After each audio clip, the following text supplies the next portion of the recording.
Well, it's been 2 years since I first sat in this room hugging these books and starting my new channel. This is going to be a very chatty video. I'm going to self-answer some questions that I asked myself, and I'm going to show you the contents of these books from the 1970s, which I've had for 50 years. I really hope you enjoy this video and kind of a look back over 2 years, and thank you for being with me. So welcome to the room at the bottom of the garden, and I have an admission. Why do I come and film down here sometimes? Well, I film down here because my sewing room is normally an absolute mess. Most of the time I can clear kind of a space to set my camera up. No, not today, it's a tip. But I had to come down here because it was 2 years ago, and this is where I started it in the beginning. Of course, I want to thank some people that started me off on my journey. They were so encouraging. That's Jen, obviously, today in Jen's sewing room, and Trish from Pinky's Farm, and Michelle from Michelle Sews Again. They were all instrumental in starting me on my journey and supporting me along the way. Also, of course, I have to give a shout out to the wonderful Viv Mom, who we all love, because back in 2018 I started watching her, and Jen as well. But Viv made, I think she's got about 90% of her clothes are handmade, and that is what I wanted to strive to achieve, and I think I'm there. Apart from a couple of pairs of jeans, some fitness wear, some walking stuff, I think I'm there. What I thought I'd do, a lot of anniversaries are where people send in questions. I kind of guess normally it's the same kind of questions, so I thought I would answer a few of those which I know normally crop up. So obviously the main reason, why do I come down the end of the garden? Well, I come down the end of the garden where my room is a mess. But what am I looking at? Obviously I film on my iPad. I haven't got great technology. Film on my iPad, but I will show you the picture that I look at when I'm talking to you, because it's our lovely garden. Now when I looked at the dates on these books, this is what started me on my sewing journey. So I had these when I was 8, and a couple of weeks time that will be 50 years ago. So that's half a century I've had these books, and it's only by pure fluke that I managed to hold on to them, and I thank my parents a lot for that, actually, for not throwing them away, as quite often we do now, don't we? Clear the rooms out. A lot of people think this is my logo, and a lot of people think it's a cactus. If you've ever seen the little picture on my channel, this is actually the very first thing I made, and again, pure fluke that I still have it, and it's a pin cushion that came out of one of these books, and I'm going to go through these later because these are just classic. So as you can see, okay, I was 8, but even still I don't think I could do a better job now. It's obviously all hand sewn around the sides. I mean, that's lasted 50 years, so that's pretty incredible. It's a bit wonky. It's got very strange colour kind of felt. I don't even think you would get that felt now. And I still use it all the time, and I'd be lost without him. He's never had a name. But yeah, that is what it is. It isn't a cactus on my channel heading. So obviously I had those books when I was 8. My mum did sew.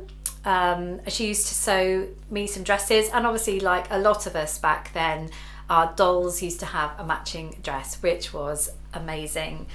So when she used to get the sewing machine out, I wasn't really watching her. All I wanted was the hard case, because you know these hard cases that they come in, because I then used it as a doll's house. So I would be very often playing on the floor with my little dolls and bits and bobs, actually in the case of the sewing machine. But I then obviously I learnt it in school. I didn't get on well at all in school, because I've said it many times, but I didn't like my sewing teacher and she didn't like me. She was quite cruel to me, actually, and said I was useless. I probably was then, and I failed my O-level exam, as it was then. Only recently I did a little bit of a search into her on Facebook, and obviously you've got school reunion sites, and a lot of people said the same about this lady. So I kind of breathed a sigh of relief. It wasn't just me. But aside from that, I've sewn all my life. So you'd think after 50 years I would be an expert seamstress, but I'm really not. I think that's most the case with all of us. We kind of stick to what we know 90% of the time. There are some people, especially new sewists, that come into it a bit later, say sort of 30s, 20s, 30s, 40s. I think you're then more encouraged to learn something new and techniques. I do learn techniques, new techniques all the time, but I think I'm happy in what I am because I love it so much, and I would never want my hobby to turn into something that would be a challenge or unachievable or get bad results. So that's kind of why I stay where I am. My biggest weakness, and when I replayed my first video, I actually talked about it then. My biggest weakness is having a fear of lining. So 2 years later, I'm in still the same position. Mainly because I think I've never done a pattern that actually has a lining included in it. I've always tried to kind of work it out for myself. Will I do it one day? I might do if I need to. I think I've done a dress with a bodice lining maybe, but I don't need formal garments, so that's probably why I don't do a lot of it. I don't wear jackets, so I don't need the lining for the jacket. So yeah, that's still my biggest weakness. The words I dread seeing on a pattern is ease. I dread seeing the word ease because that means you're going to have to fit something that's slightly bigger into something that's slightly smaller. So that's going to involve some gathering stitches or some fiddling or working out. Yeah, ease is the word I hate on patterns. Top stitch. When I see the words top stitch on a pattern, I'm in seventh heaven. There's something, and I know a lot of us are the same, something about us that we love doing top stitching. It means you can stretch the stitch slightly larger, and I love it. I may be sad, but I just love top stitching. What I wish I would do in my sewing is cut the interfacing out when I'm cutting out the fabric and the patterns.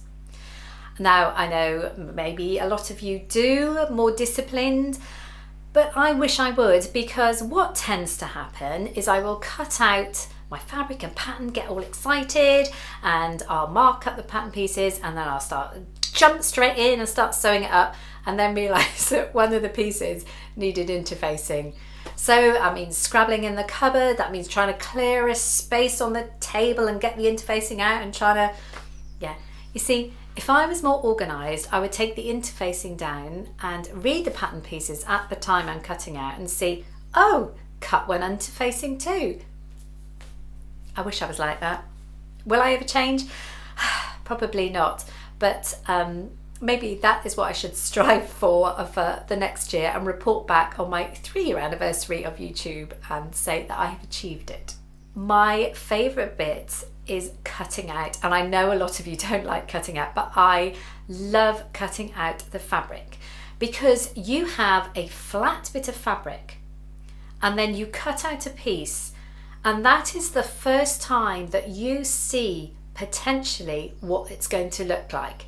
So imagine if you've got like a t-shirt, just a t-shirt, and you're cutting out the front, you've then got the shape, you hold it up, and for the first time ever you can properly envisage what it's going to look like. And that is the bit that I love. I love the cutting out, holding it up and thinking, yeah, I chose the right fabric, or what was I thinking? But yeah, what's your favourite part of the whole sewing process? I will admit, and I know, I am addicted to sewing. I do maybe a strange thing, or maybe a few of you do this as well. I think about sewing a lot. It makes me happy. Why not? And very often, now I've never told anyone this, and now I'm telling quite a few of you, but if I can't get to sleep at night, if I'm struggling, or when you wake in the middle of the night and your mind starts going, then I start to think about sewing. And in my head, I sew a skirt, a very basic A-line skirt. So I think about the fabric, I think about, right, I'm then cutting out the pieces. Okay, so I've got the front and the back, then what do? Then I will say, you know, sew the side seams, and then I'm going to maybe put a zip in. By this point, I'm normally asleep anyway, so very luckily I've never actually finished this imaginary skirt that I make in my dreams, but that's what I do.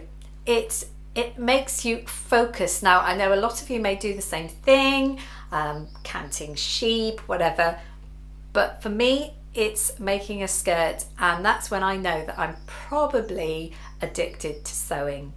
It's not such a bad thing though, is it? The question that comes up all the time when people ask is, how many sewing machines have you got? I have in total 8. So that is my honest admission. I've got 4 old machines because I never swap them in.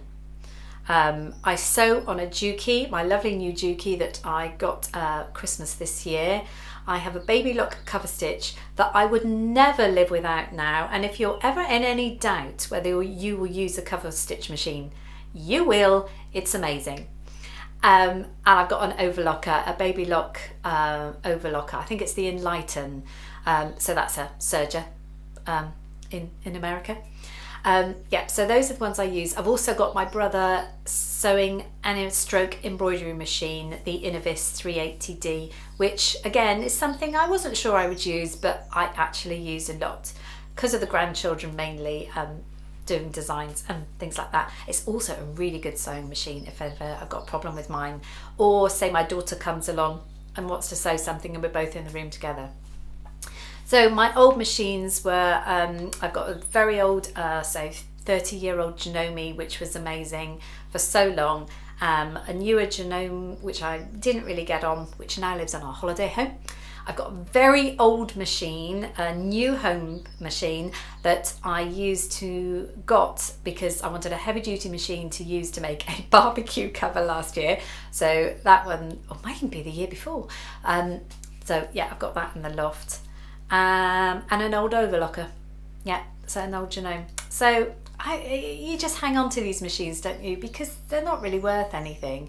And you never know when one of your good machines may go down. Right, I've tended to do long enough. I'm going to show you the insides of these books. So these books from 1974. Probably all of us remember 1974. So let's have a look at them now. So this one, my Learn to Sew book. Here we go. Look at some of these photos. So, yeah, so first published 1976, impression 1974. Helpful hints, always good, about cleanliness and patience and mistake. Everyone makes mistakes in sewing, even people who've had years and years. Yeah, about 50 years. The best thing to do is unpick and try again. There we go. Words of wisdom. So I know I made this shell needlebook, but I could not find it for this video, which is such a shame. But I know my daughter made it as well. We've got some fabulous bookmarks there. So there we go. The famous pin cushion. He doesn't look much like it, does he? But I didn't do too badly. I wish I had those colours. Look how neat the pins are rather than that. So that's where the pin cushions came from. Finger family, that's quite cute, isn't it? Little kids. Now, these are the things that I always wanted to make and never did. Hen egg cozy, always handy. Ghost glove puppet. I think I did make this mouse. Not sure. Floppy frog. Now, if anything screams 1970s, it's this. Isn't that cool? Yeah. You see, it's the colours, isn't it? It's the colours. I mean, what have we got going on here? What is this? Humpers Dumpers. This, back in the 1970s, there was a children's television programme called Play School, and there was a Humpty Dumpty on there, and I think this is a play on Humpty Dumpty. Beanbag Snake. Elephant cushion. I mean, who couldn't be without a massive elephant cushion? This doll, I think I made this doll, and it probably looked as bad as this with I mean, I don't know what this is going on here. That's probably to make the doll look decent. Oh no, now you see, now you've got a sleeping bag, little dress there. Another scary 70s looking doll. I had a big floppy doll like this, a flat doll, called Luby Lou, I think. So there you go, got some clothes for her. Now, when I looked through this book before I did this video, I came across this patchwork quilt, and I often watch Adam Sews and he talks about English paper piecing, EPP, and I really had no idea what it was. Thought, I've never come across that. Well, it's here. This is English paper piecing. So I'm very sorry, Adam. I obviously did know about it. They got some pictures of shapes you could do, but it actually tells you how to do it.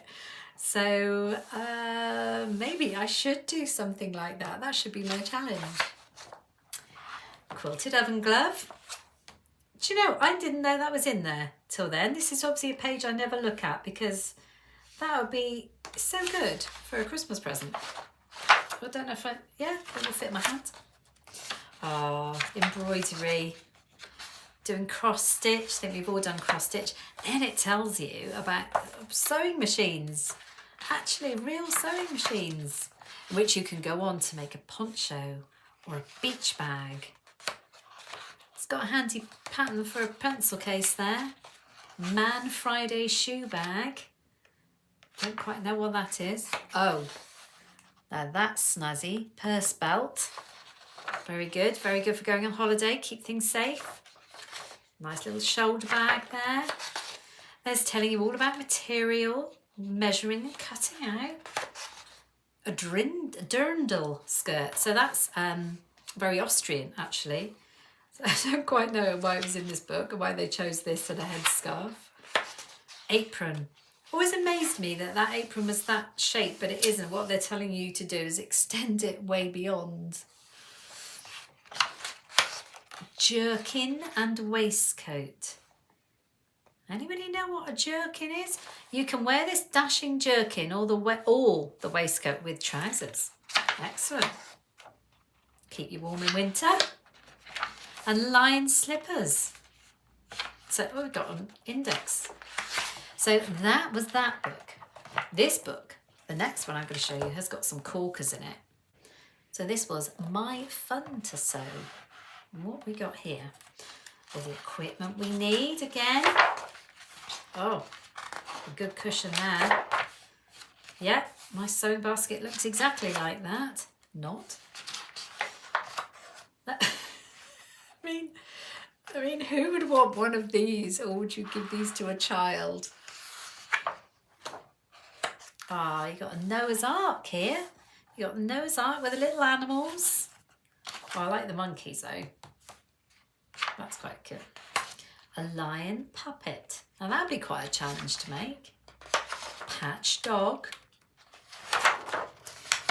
I have an awful feeling that I made this teddy bear, but I think I made it for one of my children, and it did look as hideous as that. Black-eyed Susan, a teenage doll. Oh, Black-eyed Susan. I mean, oh well. Oh, that's an outfit. Look at those lace-up boots. Now we're into the main sewing machine talk. All about how to do it, in case I forget. So we seem to have some badges and motifs here. This, I had to show you this. Revamping old clothes. Now, of course, we call it refashioning now, don't we? And it's all the trend. But there's some fabulous ideas what to do with your jeans. You can cut out, make them flares, put some lovely gingham in. I particularly like this bottom patch on the back. These patches here aren't too bad, but it actually, can you imagine? And then this page. So this is getting a man's shirt. Oh, take an old school blouse, wash it and dye it purple, and all the things you can do with it. So about this, or about making a lovely kind of kipper tie. That would be an attractive for it. And this lovely plaid ruffled blouse. Yeah, won't be doing that. Smock top. Actually says about how to smock there, which is something I've never done. Pony bag, tie-dyeing. Well, that would make Michelle Sews again is the most amazing person at tie-dyeing. Maybe she learned from a book like this. Wow, that blanket stitch jacket is kind of cool, isn't it? I made these moccasin slippers. I know I did. I wish I had them. They didn't look as good as that. The idea was that you sewed them onto some fuzzy socks, which was quite clever actually. This was the bedroom that I dreamed I had. Look at this. This is what everything I wanted in there that she's made. She's got the doll, she's got the wall thing, she's got the cushion, she's got the rug. I wanted my bedroom to look like that. There we go, there's the cushion. And this is what I really, really wanted to make. Never did. Odds and end tidy. Look how fabulous that is. The strange thing is it tells you spider and fly insect mobiles. I don't quite know why we'd want to make one of those. Rag rug. Now that's something they used to do in the 1950s, isn't it? It's probably come back in. I have lots of rags. Maybe I should be using and making one of these. Lovely flowered lampshade. So there we go. I had was this learning to sew book, and I'm not going to flick through this one, but this again got some real classic, very dated, tells you all about the stitching. Now we used to do these in school. This was the sewing that we used to do. I'm talking primary school, so young children. We used to have to take in and sit there in classes doing these samplers. Whether I've got one in the loft somewhere, who knows? But yeah, it teaches you all the stitches. I hope you enjoyed that. As I'm filming this, I'm about 100 off achieving 5,000 subscribers. Incredible, absolutely awesome, incredible. I cannot think of another word to describe it. I wish the two had coincided, but maybe it's my own fault because I don't like asking for please subscribe. I don't know if you've ever noticed on my channel, but I don't like asking for subscribers. I just think if you like the channel, then you will anyway. You know what to do. People that are on YouTube know what to do. So there we go. I hope very soon that I will reach 5,000 and I will probably do a giveaway there. If I do, I am never going to put it in the title though, because I always want my true viewers to win and not just attract people that seem to go on YouTube looking for giveaways. The future of my channel will look very much the same. I know what I enjoy watching. I love watching makes. I love it when people hold up a pattern and some fabric and da-da, then you see what they did with it. That is the best thing for me, and that's why I love Viv Moms Makes videos, because I want to see what these garments look like. I sew mainly big four, as we all know. So with a big four, it's not like the indie patterns where you've got like a hashtag and you've got sort of 50 people putting these pictures up, and you see a lot of people making these patterns all the time, so you know what it looks like on real people. With a big four, it's very, you've got the pictures, the pattern covers, which are never the best, let's admit. And that you can go onto patternreview.com, but again, there's not really a good representation on there. So that's why I love watching makes videos, or anybody that's made the big four patterns. So God, I'll kind of keep going along on the same track. I really do hope you've enjoyed this video, and I know it's just been me sat chatting with my lovely hedgy friend. Yeah, I do hope you've enjoyed this video, and thank you so much for all of you that have been with me from the beginning, or if you've come halfway through, or you've only just found me. That's amazing, and I do hope you enjoy my channel. I try to be honest. I'm just me. So please keep on watching and keep on pressing the like button. You see, I said it. And I will see you all very shortly, I'm sure, with a hashtag Friday Sews or something similar. And yes, I know I really need to make more let alone videos, maybe, and that should be my next one. Thanks for joining me, and I will see you very soon. Bye bye for now.